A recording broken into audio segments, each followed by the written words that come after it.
Hi everybody, my name's Karen Warren and this is an introduction to the Strength of Introversion programme. Don't worry too much if you can't see the slides very well, they're a prompt for me, and also we're going to look at some photos later which hopefully should be clearer on the screen for you. So we've looked at stress management and we've looked at the difference between introversion and extroversion. Now my passion is very much towards supporting more introverted people to recognise and value their strengths. I think there is great strength in introversion. And maybe if you let me reframe it for you slightly, then you will agree with me and see that too. So Carl Jung identified the attitudes of introversion and extroversion, and we access our energy very, very differently. So a more introverted person will wake up in the morning with their energy level intact. And interactions and talking to people during the day will actually start and reduce their energy level. Sometimes that's why they can seem quite guarded, because actually they're protecting their energy, particularly if they've got something more difficult to do later on in the day. So they get to the end of the day and feel quite tired, and their energy level is lower. More introverted people need calm, quiet environments to recharge their batteries. A more extroverted person then will wake up with a lower energy level, and they will need those interactions with people, conversations, to actually build their energy level during the day. So these people might be quite chatty and talkative in the morning. They're actually looking to build their energy level through interactions with other people. So they build their energy level through the day, and by the end of the day, they're really, really full of energy and will be looking to do something else, whether that's social or maybe going and playing a team sport. But it means that a more introverted and more extroverted person has different energy levels at different times of the day, which can create problems. It can create difficulties, particularly in relationships where you have a more introverted and more extroverted person. You can work around it with great communication, but actually, if you don't understand where your energy level is at, it can feel quite confusing. And as more introverted people, we will blame ourselves and say, I wish I could do this. I don't know why I struggle. It's possibly just because you're more of an introverted person. So as introverted people, what do you find difficult? What do you wish that you could do? And what do you give yourself a hard time about?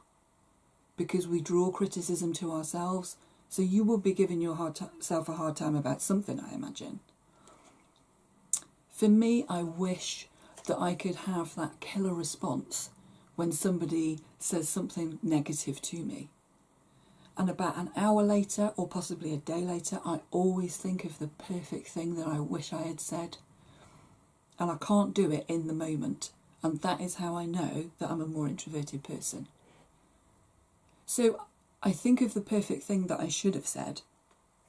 And I think I'll remember that for next time. And of course, there is no next time in that exact same way. And usually by that time, I've forgotten what I was going to say anyway. And so then I give myself a hard time because I haven't got the killer comment again. So as more introverted people, we will give ourselves a hard time when we can't think of exactly the right thing to do. You might give yourself a hard time because you struggle to speak up in a meeting, that you don't like socialising in larger groups. I think we can manage those things. I think we can communicate differently and actually be a lot easier on ourselves. By understanding who you are and how you communicate and what your preferences are, I think that helps then to navigate life more easily. It certainly has helped me. By understanding that I'm an extroverted introvert, as I call myself, I now recognise that I need time to recharge my batteries, and I will communicate that differently to people, more assertively. And my friends now know.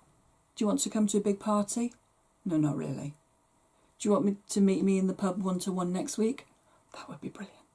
It's just different. It's just a different way of how we manage our energy.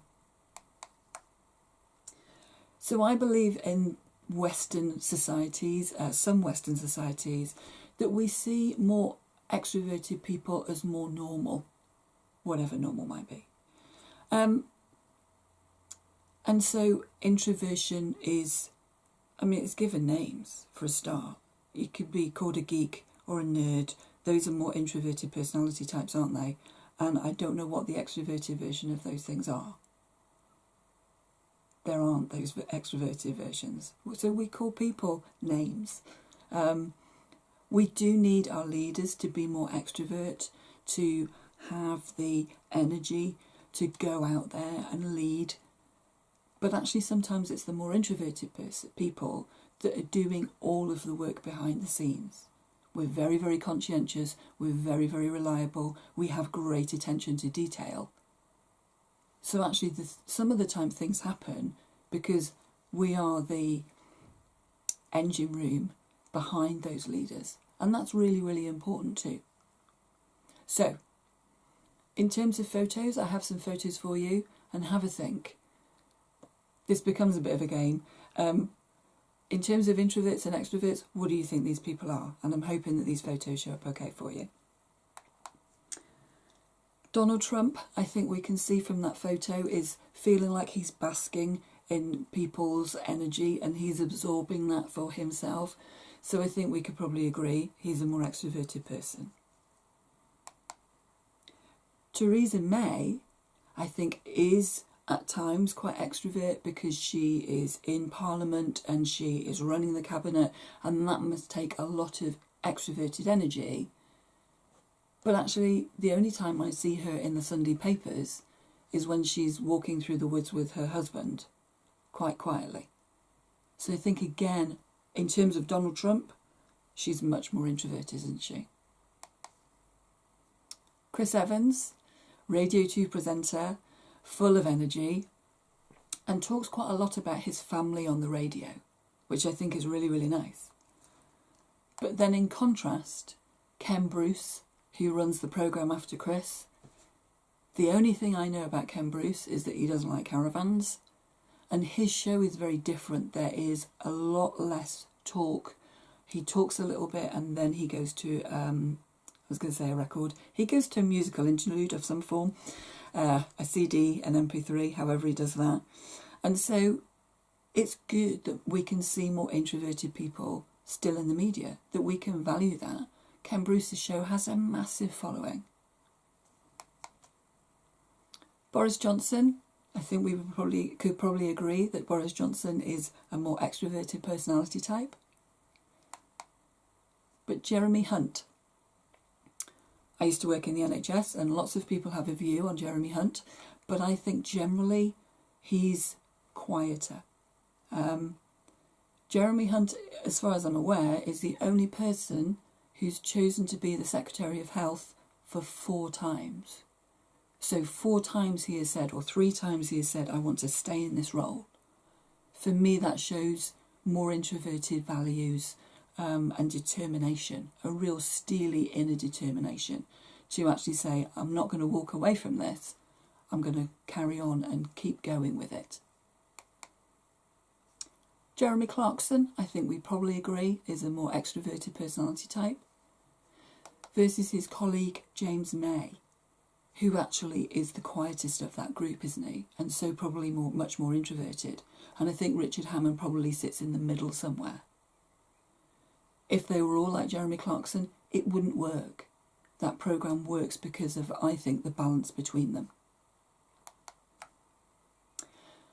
So the next videos, 5, 6, 7 and 8, are about different aspects of the strength of introversion. So I'll just read through them in case you can't see them on the slide. So in video 5, I talk about the difference between shy extroverts and confident introverts, because I think there is a difference between shyness and introversion, but I think we've almost always automatically put those together. How we need to sometimes challenge our own negative thoughts, because we can be our own worst critic. How we sometimes put other people before ourselves and avoid our own stuff. How we can manage those sort of social environments that we feel difficult and we find very energy sapping. We can manage those a little bit, I think, sometimes with different communication. And we can be assertive about needing peace and quiet. That's how we recharge our batteries, and we need those environments. And then we can value the strength of introversion more. Video 6 again talks about the strength of introversion. How sometimes we take responsibility too much. Is it always our fault?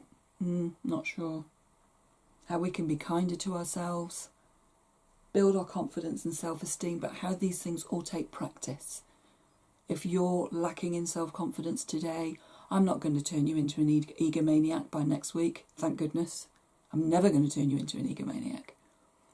But I can help you instill a much quieter, determined confidence, I think, and recognise and value your strengths. How we can seek inspiration from other introverts can show you lots and lots of very public figures who I think are introverts. And then again, how we can value the strength of introversion. Video 7 talks about how we manage our introversion, which is around really how we express ourselves and how we communicate, how we can use our increasing self-confidence to communicate more assertively about what we want and need. How we as introverts can feel quite anxious and how we can manage that, and how then we can access support and do all of that in order to build our resilience. And video 8 talks about confidence for inner strength. So again, really looking at how we can build that inner determination and confidence. What does introverted confidence look like? It's interesting. Maybe that's Jeremy Hunt. I don't know. How we can build our confidence and self-esteem. Positively reinforce some of those messages that we don't automatically tap into very well. How we can challenge those negative voices, sometimes ours, sometimes they're other people's voices. And then how we can build our self-belief and how then we can maintain those levels of confidence and self-esteem with effective self-care. So it's really a step-by-step process of how then you can feel more comfortable in your own skin, be happier and proud about who you are. These are just some images that I've taken off the internet. You might not be able to see them too well. I'll possibly put them in a handout on the website. So what people think introverted means, we're socially awkward, can be, hates people, don't hate them, shy, no, it's not always the same thing, book nerd, definitely, too serious, I don't think so. And people who don't have the skills to be extroverts. Because we would all actually love to be extroverts, wouldn't we, if we could? I wouldn't, personally. How introverts make friends. The blue section, dogs count as friends, and cats possibly. And the rest of it, it says an extrovert found them, liked them, and adopted them. And sometimes I think that's how that does work. What do you do during small talk? The small section says nod and smile, and the rest of it says plot your escape. These are all on the internet, and the power of introversion, I think, is coming through. If you think of Silicon Valley, people like Bill Gates, Mark Zuckerberg, Matt Groening, who did The Simpsons, these people are very much introverted, I think, but they have huge strength in today's society. So the power and the strength of introversion is definitely building. So that's my introduction to the introversion program.